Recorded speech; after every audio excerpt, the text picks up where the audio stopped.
On a bright February morning in 2010, the world seemed oblivious to the sorrow that would soon envelop SeaWorld Orlando.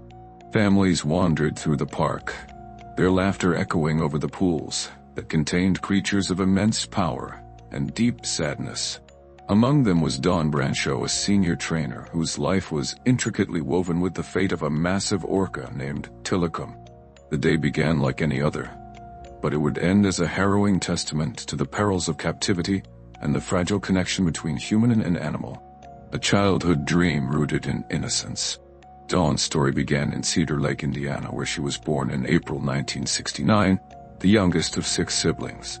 A family trip to SeaWorld ignited her lifelong fascination with marine life. Watching the majestic Shamu perform was a transformative experience. One day I'll train whales, she declared, her voice filled with youthful conviction. That dream, pure and untainted, would shape her life. And her tragic end? Years later, with a degree in animal behavior from the University of South Carolina, Dawn began her career in marine life. Her path led her to SeaWorld in 1994, where her dedication to the animals she loved became evident. Dawn's connection with the creatures under her care went beyond training. It was a bond of mutual respect and love. Her life brimmed with purpose, yet her dream was about to collide with the harsh realities of captivity. Tilikum, a giant bound by chains of isolation. Tilikum's story, however, was a stark contrast to Dawn's aspirations. Born in the wild waters of Iceland, Tilikum was torn from his pod as a calf in 1983. Captivity transformed him from a free-roaming apex predator into a performer confined to a concrete pool. Deprived of the vast oceans that were his birthright, he endured decades of isolation, aggression from other captive orcas. SeaWorld touted Tilikum as the largest orca in captivity, but behind the accolades lay a dark truth. Tilikum's past was marred by violence. In 1991, while housed at Sealand of the Pacific, he was involved in the death of a trainer named Kelty Lee Byrne. 8 years later, the body of a trespasser, Daniel Dukes, was found draped across Tilikum's back. These incidents, though horrifying, were warnings unheeded. A bond built on trust.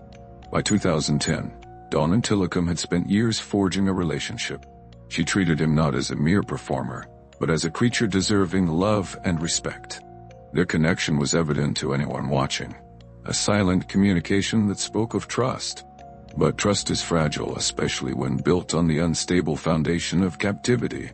On February 24, 2010, Dawn led the Dine with Shamu show, a spectacle designed to captivate audiences. Families ate as Dawn guided Tilikum through a series of behaviors, her voice calm, her gestures precise. She fed him fish, speaking to him as though he understood.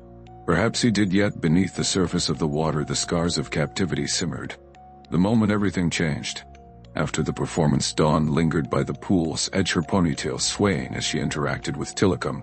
In an instant, the serene tableau shattered. Tilikum lunged, his immense jaws closing around her hair. He dragged her into the water, his movements violent and unrelenting. The crowd watched in horror, their gasps mingling with the screams of trainers rushing to intervene. For 30 agonizing minutes, Tilikum held Dawn beneath the surface. Trainers deployed nets and food to distract him, but their efforts were futile. When he finally released her, it was too late. Dawn's injuries were catastrophic: a severed spinal cord, broken ribs, and dislocated joints. Her scalp was torn away. The autopsy would later reveal drowning and blunt force trauma as the cause of death. A witness to the abyss. The audience bore witness to the unfathomable. A beloved trainer and a creature she adored, locked in a deadly struggle. The children's laughter that had filled the air just moments before was replaced by a chilling silence. The pool, once a stage for joy, became a watery grave. Tilikum was ushered into a holding pool, his massive frame looming like a shadow over the tragedy. Dawn's lifeless body was recovered, but the questions left behind were as weighty as the orca himself. How could this happen? And why? The aftermath, a world awakened. Dawn's death sent shockwaves far beyond the confines of SeaWorld. It ignited a firestorm of controversy about the ethics of keeping orcas in captivity. Activists pointed to Tilikum's history, highlighting the psychological toll of confinement. Orcas are highly intelligent social creatures. To isolate them in barren tanks far removed from their natural environment is to strip them of their very essence. SeaWorld's response was calculated and cold. They suggested that Dawn's ponytail had provoked Tilikum. The assertion was met with outrage. It shifted the blame from the systemic issues of captivity to a woman who had devoted her life to caring for these animals. The legacy of Blackfish. 3 years later, the documentary Blackfish would shine a glaring light on the marine park industry. The film delved into Tilikum, his life portraying him as a victim rather than a villain. It exposed the harrowing process of capturing orcas and the brutal conditions of captivity. The public's perception of SeaWorld shifted dramatically.